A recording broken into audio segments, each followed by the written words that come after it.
Welcome to episode 22 in the KIPS Personal Trainer Application Podcast. My name is Tyler Valencia. I'm the president of KIPS and Kettlebell Concepts. The use of technology in performance has been one that has helped push the physical capabilities of athletes and is starting to sprinkle down into mainstream fitness. In this episode, we have Ryan Alexander, who has been developing an assessment application that has athletic performance and mainstream fitness use.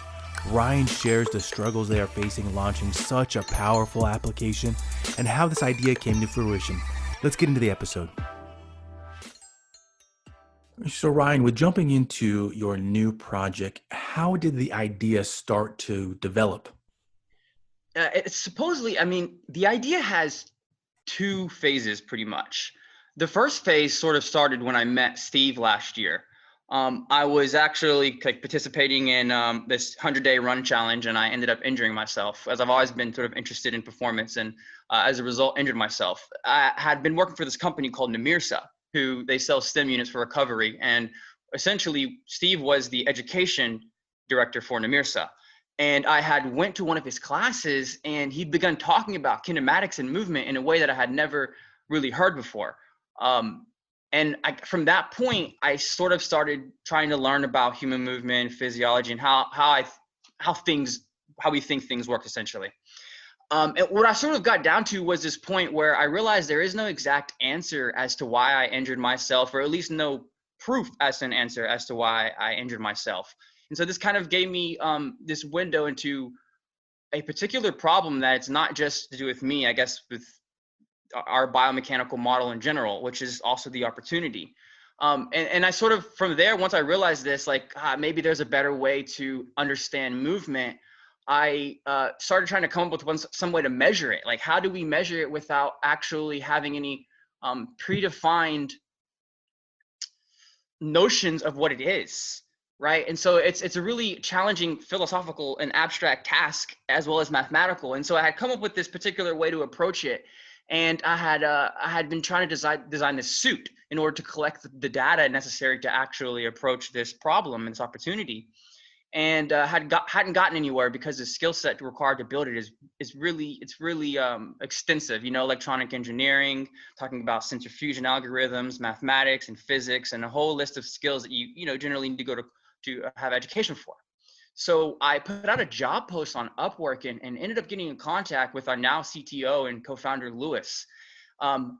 So we talked a lot, and he actually had been approaching this as well. I'm not 100% sure how. He had been injuring himself for his life. He played equivolley, basketball, martial arts growing up, and he'd also suffered tons of injuries and been on this pursuit of performance. And so he went to college for mechanical engineering and biomedical engineering, and then he's also a data scientist and a programmer. And truthfully, he's sort of the person that took this recognition of this opportunity and gave us a technology to measure, right? So now we have this idea where we have a camera and we can actually measure movement without any predefined notion. So that's sort of the idea and how it started. Mm-hmm, mm-hmm. And I would say that many of the listeners or even fitness professionals, they come across these individuals all the time that have had an injury and they want the answers for it. They want to know, how did it happen, or how can we fix it? And that's part of the process of being a fitness professional, a group exercise instructor, a personal trainer, athletic trainer, is that dive into the mechanics. But the answer, I don't want to call it the answer, but the area that you guys are coming from is a unique perspective. Can you kind of describe it a little bit more, what this app is, just for the listeners to kind of build that base of, okay, that does sound unique? Yeah. Okay. So the app is essentially you would be able to take your smartphone and record a video at 60 frames, 120 frames, or 240 frames per second, and it's actually able to measure the acceleration of each of your joints. And this is super important because it gives us a way to measure kinematic linking or the kinematic sequencing of movement. So essentially, if you're trying to generate force, maximize the generation of force, you're trying to be efficient in generating force. The idea is that you are constantly having to rebuild force. Like, so I'm trying to think of a good example. The app itself is really just a camera that you can record someone's movement in, and it can Hmm. actually read the movement, analyze the acceleration of it. I Hmm. suppose that's the better way to answer your question. Oh, I've in my background in my undergrad, I remember doing similar thing, very basic things with an aligner board, looking at posture. So that is almost a very basic function, but I mean, thinking about the software required for it, the education for that, the steps for it, it's very, I don't know, say it's not accessible for the typical person.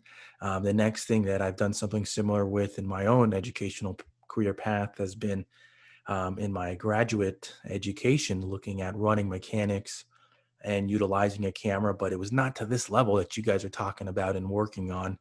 And so the question I have for you guys and for you specifically is, so where do you see this software, this app being integrated into training? Where is that space? So yeah, that sort of integrates with what we're actually designing. So I pitch this as a measurement tool because this is in fact a measurement tool. I think the best way to sort of explain it is really to give you a specific use case, but I will say that I can't tell you. I don't know how it's going to be integrated completely. I do know that it will be integrated, just not how. The real issue right now is figuring out how the market will actually use it. And so, like, a specific use case would be you. Like, you're an athlete and you compete in Highland Games and you perform, and do you train for that? I would consider it. I would say that I have a very unique approach to training for it too.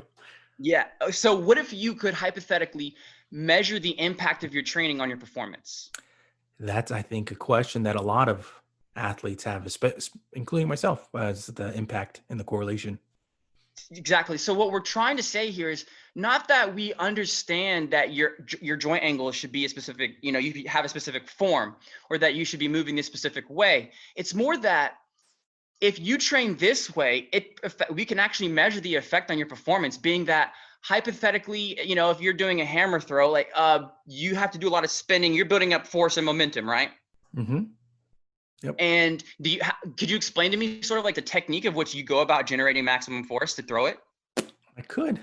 So with the hammer throw for the listener, so this isn't something that I talk too much about on the podcast, but I compete in a relatively, I don't want to call it an unknown sport, but it's a lesser known sport. But it's called the Highland Games, heavy athletics. So the event that we're talking about now is very similar to a Olympic hammer Mhm. throw, Yeah. except for the athlete is stationary and they wind up essentially a weight on the end of a PVC pipe, and then they throw it over their shoulder. With that, to generate force with it, there's a couple things. As you get better with it, you learn how to generate force with your hips, how to create stability, but there through the spine. But there is the requirement to have the mobility to handle that force and the torque on the knees and all. It's a very whole body Yeah. requirement for it. So the beginner, they might use more of their upper body strength to generate the force, but as you get better, you learn to actually relax your upper body and use the hips and your legs to drive that object. Okay, so yeah, essentially you're saying it's a full body exercise. There is a full sequence of which it's done like optimally, but not Hmm. everyone does it like that way in the beginning. Correct. And as they practice, they get better at it. Correct. And and this also applies to you as well. And so if you take this app, right, and I was able to hypothetically record you in 2 dimensions, and we were just doing one of your training routines, like Mhm. you're doing what are those the landmine snatches, sort of, is that what it is? Yeah, it's I use the variations of landmine movements that are I call them 3D multidimensional movements Yes. that are not traditional landmine Yes. movements. Yeah. But would you say that they affect your performance and that's why you train them? Exactly. So we can, what I'm saying is that, like, imagine we took your training style and we prove that it has a higher impact, or you can measure that it has a specific impact on the distance that you throw a specific object of a specific weight. Hmm. And that could be applied across everyone's training methodology. So the idea here is that this app is something that enables you to I'm not going to say prove that something else is better, but be able to actually know if what you're doing is helping you. Mm-hmm. It's very useful, and it's almost coincidental at the time of this recording. In the last 7 days, I'd seen a post on Twitter, and it was about Strength Coach Twitter. Somebody was asking about if power is based upon the plane that you're working in. How do you measure, and but also how do you utilize rotation in it? So how do you know if your exercises are paying off power wise if it's rotation based? And I almost chimed in on it, and I didn't, but I wasn't actually speak about this exact thing that we're talking about now. The variations that I utilize with the landmine, with Viper Pro, it's not as, I'll say, it's not as well accepted, or it's not as utilized as much, but I easily see the correlation in my own training. I see how I can right now, and it's based off of time to practice, that I can practice minimally and yet throw further. And I do put a lot of that in the type of training that I do. It's, I will call it heavy landmine rotational training. That's a more basic way of explaining it, that essentially instead of just doing presses with the landmine variation, if you do not know what that is, essentially you might have seen it in a gym where someone takes a barbell, puts it into either a holder for it, or before they made holders for it, people used to just stick it in the end, a corner of a gym, Yeah. and that'd be how they used it. But it's essentially just using one side of the barbell. And I do heavier variations of these exercises that are similar to that do have elements of a snatch or clean, which you mentioned already. Yeah, so if I had to ask you a question, right? I mean, I'm going to ask you this question, right? Mm-hmm. So you you mentioned how people who compete in your sport in the beginning may not use their hips, like their lower body, to generate force efficiently Mm-hmm. until they get into the sport. And I would actually, I wouldn't hesitate to assume that this is something that applies to all sports. Yep. And further to that point is that if we could measure the acceleration at which your hip moves in space, then we would be able to actually see how much of a role it plays within the movement itself. Yeah. Now, that's super important because just 2 days ago, I was working with a professional boxer who, he got 10 wins and 5 knockouts, and I was measuring the kinetic linking of his right straight. And compared to my right straight and every single right straight of all the boxers that I've collected thus far, it was super impressive because he used his hip as a way to transfer force from his knee, like the rotation of his knee, internal rotation of his knee, Mm-hmm. to his shoulder, right? So it was the most interesting thing that we can actually see now, how he used his hip to move the force from the ground to his shoulder more efficiently than everyone else that we've recorded thus far. And the same thing could be applied to you doing your movements that aren't necessarily accepted by the majority, but it doesn't Mm-hmm. matter when you have data. Yeah, I like that part. And I mean, right now, I would say the state of coaching, but also getting it to the masses. And this is, I think, something that we'll dive into even more, is that it's blocked by traditional views on exercises. And don't get me wrong. In my Mhm. training, I do cleans, I do snatches, I do deadlifts, I do squats, and variations of those. I do have the basics, the fundamentals in there, but I incorporate these untraditional items into my training because I see the need for them, and I see the correlation to performance in them. Um, and it's very unfortunate that at times you don't see as many coaches subscribing to them. And a good example of a friend of mine who is a high school baseball coach in the area where I live, he actually reached out to me, and this was actually one of my last training opportunities. Was to he wanted me to help them with his baseball team. He wanted me to do the strength and conditioning for them because he liked the application. He subscribed to the new, more modern ideas of how to work with teams and how the application of different movements Mhm. would translate. So he has easily been shared with me the different Twitter profiles and Instagram profiles that he follows, and And it's not just three-dimensional movements, but he prescribes to skill development and reaction time-based drills and how those apply and how those will correlate to performance for his athletes. So it was a very refreshing feeling to be able to apply some of these on a larger scale, but even seeing the reaction for some of the assistant coaches Mm-hmm. and how they reacted to them and their thought process of, oh, because a lot of them also help out with other teams. Oh, maybe we can apply that one with the football team and things like that. And so it's a process that many people will be familiar with and be like, well, why aren't we? And there's the red tape, and there's a lot of um, things to hurdle in order to get people to see this. But what you're providing now is a solution for that, to be able to show some data, which a lot of high-end coaches, one of the best strength coaches in the country, in my opinion. He was one of my professors during my graduate degree. His name's Dr. Ray.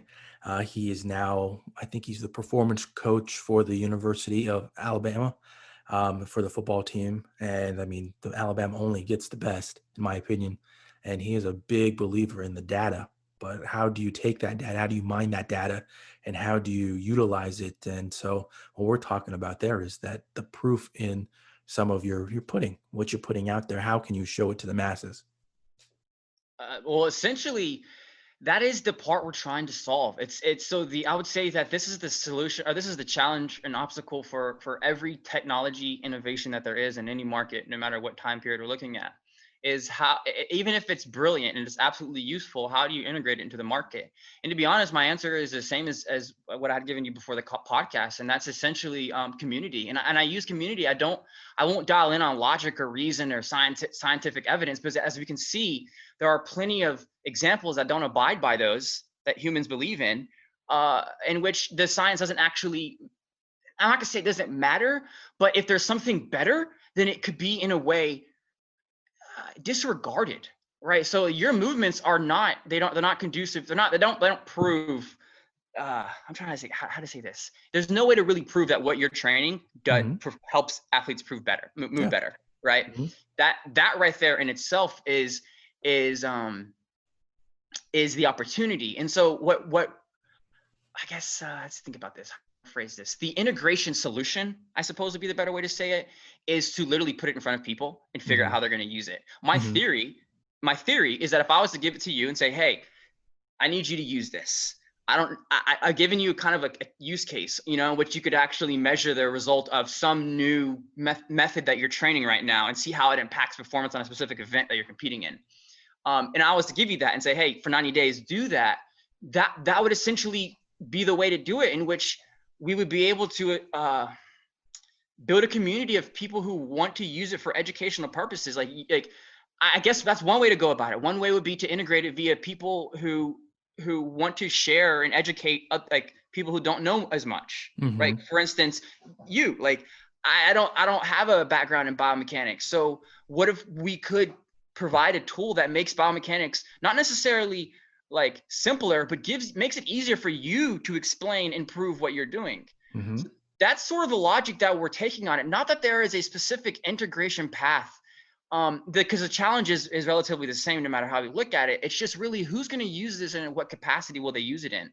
Yeah. And so that's sort of where I'm working with boxers. I'm trying to get in front of therapists, trying to get in front of coaches, any kind of trainer, athletes themselves, to see what use cases they can come up with for it. No, that's good. That's good. And I mean, I don't say in plain terms, it's an influencer route. And with this type of thought process, it's trying to find the best solution for your tool. And I mean, look at the example that I just gave with the performance coach for Alabama. I know from being a student of his that he does utilize data. He takes each workout session as a time to assess each athlete and then also collect data and improve the process for it. So it's really trying to challenge some old theories of training, and we can even see how long it's taken for some of even the most basic ones in the fitness industry. That kids shouldn't weightlift. We know kids should. It creates good habits.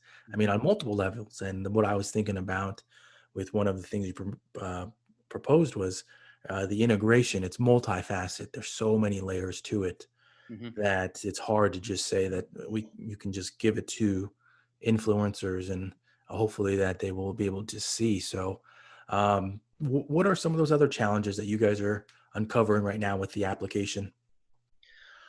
Um, I really it's getting it into a usable form that people can use. So I haven't really dived too much into the mechanics of this, but we're talking about this candidly. It's artificial intelligence. Hmm. We're not this isn't like it's I don't know, for to the people who are listening, you have different kinds of applications. You have applications that just add 1+1, right? And they're not that complicated. And that's most of the applications that we use. Now we have these new kind of applications that can do multivariate calculus and on the fly.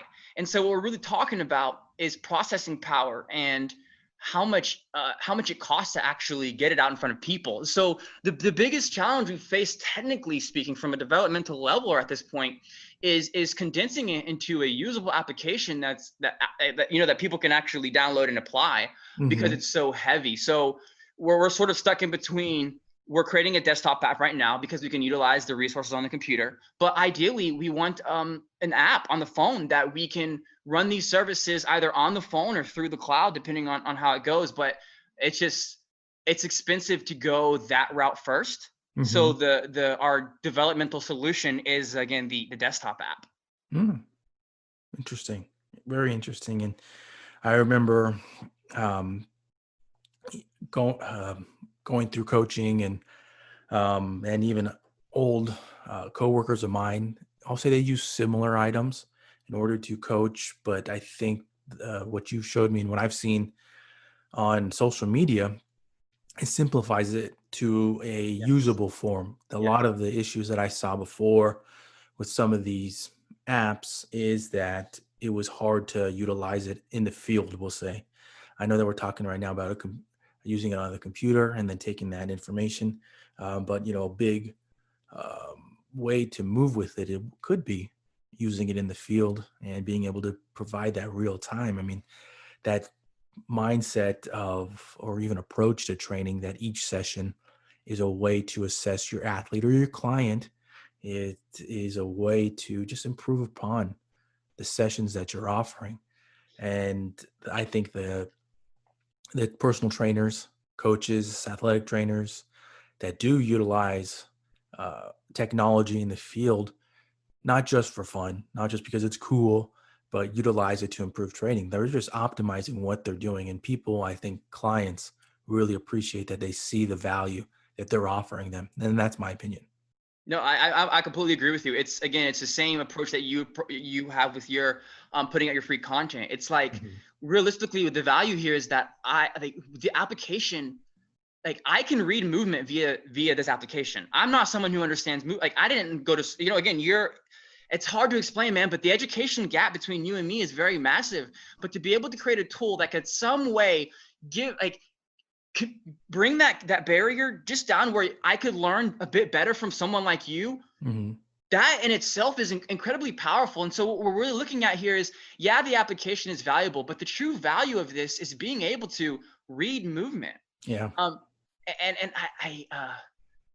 it's there's so many potential applications, and there are people who are trying to go about do this, but again, our real goal is to, what we're seeing, if you look at, like, you've heard of Moore's law, right, about transistors. Go ahead.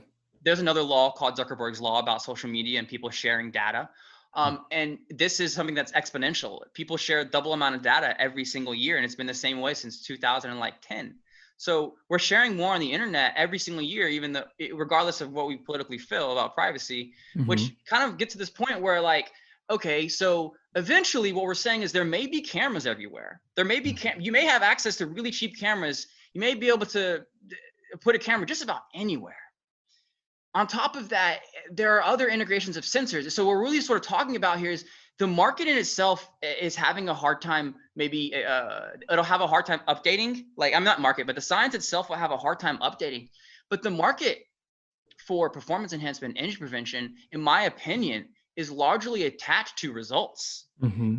And if there any kind of efficacy and some kind of application that can actually measure the effect of training on results, then it's almost like the value is you just need to get it out there.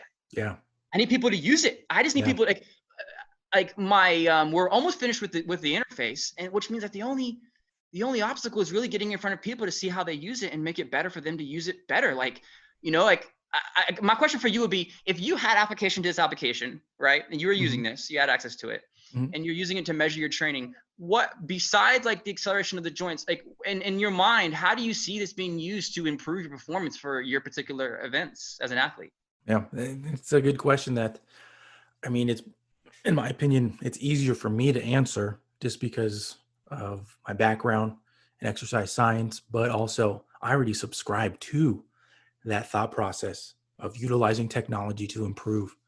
So with that being said, I could see it utilizing it in my home gym, setting up my camera, which I often do already, to watch my reps, watch where my trunk position is in the deadlift, see how my lower lumbar looks during a back squat, all these types of things, to try to find those little modifications for these movements. So I can see that already, can see where the integration can be. The process of getting it out to the population. I can't tell you how many times with talking with other Highland Game athletes that I've said, no, you got to record yourself. You got to set up buy a $15 tripod and set that up so that you can actually get good video to analyze. And what some people might see as, and this is a mindset in my opinion, but they might see some of my videos on social media and be like, oh, they just putting that up for social media. But these are my practice videos because I'm analyzing them. And that's why I have probably like 15, 20 of these videos. And after I go through and I delete a lot of them, and one will go up on social media, but the purpose of them is for performance. So I understand why I can utilize it, but now it's the general pop, which it's, as you know, and what we discussed even before this, of recording it, is that's the issue, the tricky part. And so I can't, where I was going with that is that I can't tell you how many people I've talked to that I've said, just start recording yourself, And they always have their excuses. Oh, I don't like recording myself. Oh, I don't like seeing myself on camera. But then it's just like, do you not like improving? Do you not want to get better? And so, I've experienced the same thing with many different technologies, or where you can say, hey, there's a very clear value offer here, a value proposition here, and you should be using it, but you're not, and that's on you. Like, why don't you use it? And my response would have to dial back immediately to community, in which we're talking about humans and that follow the leaders of our species. And in this particular point, it happens to be athletes, I would say. And a large majority of them are athletes, where these influencers are people who sort of set the bar for being a human in a way, which is weird, but it is what it is. So if it could somehow get into their hands, that's really the integration hack, is actually getting it into professional athletes' hands and having them use it. Until that point, it's just the slow roll of getting users and seeing what they think about it. And either way, I'm completely fine with that. But the goal would still be the same. It just dials back to community, I think, in my opinion. No, that's good. And I wouldn't discount it in talking about this right now. I wouldn't discount it for the listeners that are just the regular personal trainers. Just because I've locally, close to where I live now, there's a facility that I know, a trainer there that does utilize a lot of high-end tech. I mean, he's got a K-Box. If you don't know what that is, definitely look it up. He has a metabolic testing device that he utilizes in his training. He uses a lot of high-end stuff, and it's not even close in terms of the competition in the area. He is the most popular trainer at that gym. He's very busy. He has big groups that he'll do. He has his individual clients, and he subscribes to a lot of it. And I would say that a part of his process and the way that he markets himself, it has a lot to do with the tech, I mean, and his beliefs in tech does not just solely lie with fitness equipment. I know that he has other things that he likes to do, and I know he has higher end cameras than me. So it's I'm talking about somebody that is already a subscriber to Yeah. technology. But the point is that this kind of application can be utilized with the personal trainer, in my opinion, and I Mhm. think that that is something that it's a challenge to get to them, but it's something that shouldn't be discounted. I say a lot, in my opinion, a lot of personal trainers are judged on the physical appearance of their clients. Hmm. And not that that's not a good measuring, like a metric somehow, but I think a more accurate metric would be numbers in a Hmm. way where we could actually measure the range of motion increase or the ability for them to generate move a specific acceleration because they can generate a specific amount of force at a particular joint. To be able to actually quantify that Hmm. and then save it in a file. Pull it back up whenever you need it again, because 6 months from now they're experiencing a similar issue, and we record their mechanics and we can actually see the differences, what has changed numerically. So we're not relying on, I don't even know what do therapists rely on now, like their memory. They write down words about the person's symptoms or how they feel about. I don't know, but I do know that numbers would trump all. That's a good example right there. A very good example for the listeners. Super awesome. Um, as we start to um, wind down and get to the podcast takeaways, this was a different one because um, the way that you and I actually met, and this was I'll say unbeknownst that we didn't think that we'd be talking on a podcast now, No. but over a year ago we met at a fitness conference, and then we saw each other again at a different one, and so with that being said, you've been with vendors at fitness conferences, and it's a unique perspective to share. And we're kind of shifting the topic right here. But as you shared already, you were going to conferences and selling a basically a STEM unit, correct? Mhm. Um, and so, I'll say three things that you've learned while being a vendor at a fitness conference. I think that is very useful for listeners in terms of our podcast takeaways for this episode. Uh, so if I was to optimize the three things that I would learn, I would have to attach it to an end result, and that end result would be, I guess, impact, in Hmm. the sense that the company that I work for didn't do it in the way that I like. We were salespeople. Hmm. So our approach was literally getting people to give us money. And so the approach that we had was different than other people. And as a result, I was able to actually recognize what worked. And it's Hmm. super interesting because it applies at every single skill you can think of. And I've already mentioned it a few times, but it's community. If you go to any kind of event, no matter what event, it's a fitness event, if it's a trade show, if it's whatever it is, you can see that the most successful vendors are those who people are part of, like they're in a community together. Like they know about the company, they pay for the service already, and when those people go to your booth or they go to your class, when you just have those numbers, it makes you look like you have a community, and it automatically people want to be part of it. And you can see that sort of trend happening over and over again. Like we mentioned, two different conferences that we met each other at. Hmm. I don't have much experience with the first conference, but the noticeable difference was really just that the second conference we met each other at, they had mastered this art of building community. Hmm. Regardless of the effectiveness of the community, they had a community, and everyone who went to that community identified as being part of that community. And so it's super interesting that if you could actually apply that to your brand, your company, the whole community thing, it sort of jumps over the sales the sales barrier, because I know Hmm. run a business, you need revenue, but community is definitely a way to go about that. That's the overarching thing, is community. Number two is sort of enter with this mindset of actually trying to help. Again, as a salesperson, this is not what we're taught as salespeople. This is completely counterintuitive, at least to the majority of salespeople. But any business owner, any successful entrepreneur in general, the approach is to help. If you enter with the approach to help, then it's so much it has such a different impact, like end result, on the actual person you're dealing with. The last one would be,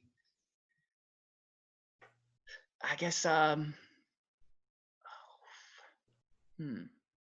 I don't have a third one. I think the first two are pretty strong: community and Hmm. going in with a need to help, like going with the desire to help. Yeah, Those are. Good ones. And I just want to touch on the last one there because it's something that it's meaningful to me. And we talked about it before, but even IDEA put out an article in the last few months about, I think it was, I forgot the exact headline for it, but it's essentially not selling people on social media. It's in terms of like not just being sell, sell, sell, buy, buy, buy. It's offering a free uh, blog, a free video, free tutorial, and it's less intrusive, in my opinion. Yes. And I think that that's important, in my opinion, just because I think some people just, and I'm one of those. Whenever I see something sale or a paid advertisement, I tend to just scroll right over it. I don't really look at it, just because I know it's being paid to be there. And so taking that approach to social media marketing and even the audience out there now, it's a way to be less intrusive and get them to buy in and see what you offer that is, ultimately you're giving them something free that they can utilize. And I think that that is a business mindset as well. No, it is the, like, it's the overarching business mindset that I've probably missed out on most of my life, is that, like, that's literally it. Like, so, and to reframe this in sort of a marketing perspective, it's that you give a free offer because, anyone who claims the free offer has that problem that you're solving. So if I'm Mhm. putting out a post on how to increase your thoracic mobility, or how to, whatever joint or increase stability in this area, or whatever the example may be, the idea is that I give them the answer. And the reason it works is because I know they won't apply it. And that Mhm. kind of, like, it's kind of, again, I'm not sure if that's right or wrong to say, but if you continue to solve their problems and give them the answers, eventually they're just going to look to you for the answer. And Yeah. that's what happens is when you, for instance, you specifically, all the videos that you're sharing on YouTube, eventually what happens is someone finds that and you solve their problem. And then all of a sudden they share it, and then you solve someone else's problem. Because if one person has a problem, then guarantee a lot more people have the problem. You know what I mean? Oh yeah. That's exactly the way that a lot of those tutorials have been made, is Yeah. just looking at the issues people are having over these past couple months. If you're tuning in for this episode and you're wondering what I'm talking about, is that KIPS specifically has made a lot of tutorials, technology-based tutorials for individuals over the last couple months in order to help them, whether they're streaming on Facebook, Zoom, if you have questions about audio, questions about what a capture card is, all these types of things, because those are the issues that people are having right now and over the last couple months. So we're trying to find those issues and try to help them out And, throughout these last couple months.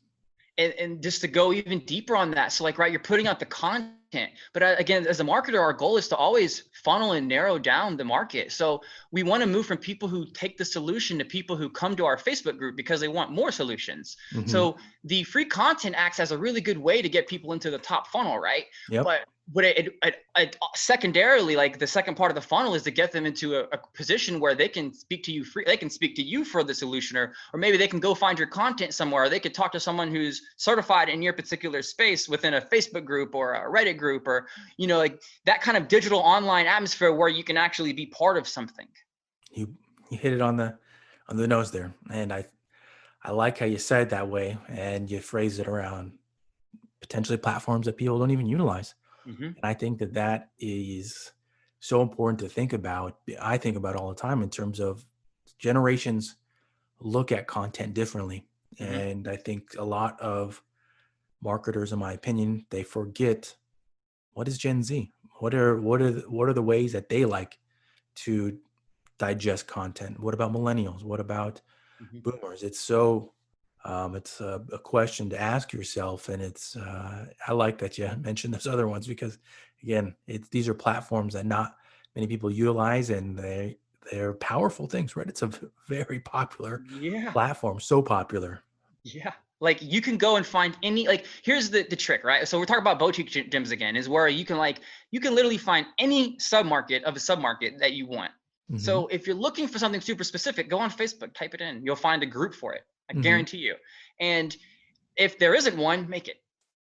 Yeah. And then funnel your content from YouTube back into it, or funnel your content from TikTok back into it, or funnel your content from Instagram back into it, or create eventually funnel your Facebook group or your Reddit group, whatever it is, into your website group.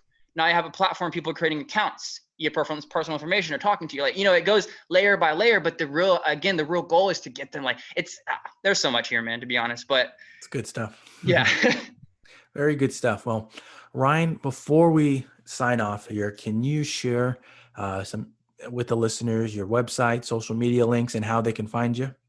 Yeah, so the website is exodharma.io. The social media is also Exodharma, Facebook, Instagram, and Twitter. If you have any questions, feel free to reach out to us. What we're really, again, looking for is people who would be willing to utilize this. Not necessarily, like, it's completely free to utilize up front, but we need people to actually test it out and see what they think about it. So if that's you, go to our page and fill out the waiting list, and we'll send you an email to get you access to it when we finish it. Awesome stuff. Very awesome stuff. Thank you for coming on the KIPS podcast, sharing all this good stuff. And I really do hope that the listeners tune in and really find the social media link, find that link, subscribe, all that kind of stuff. Tyler, thank you so much for having me on it, and for the interview. The questions are great, and for giving me the opportunity.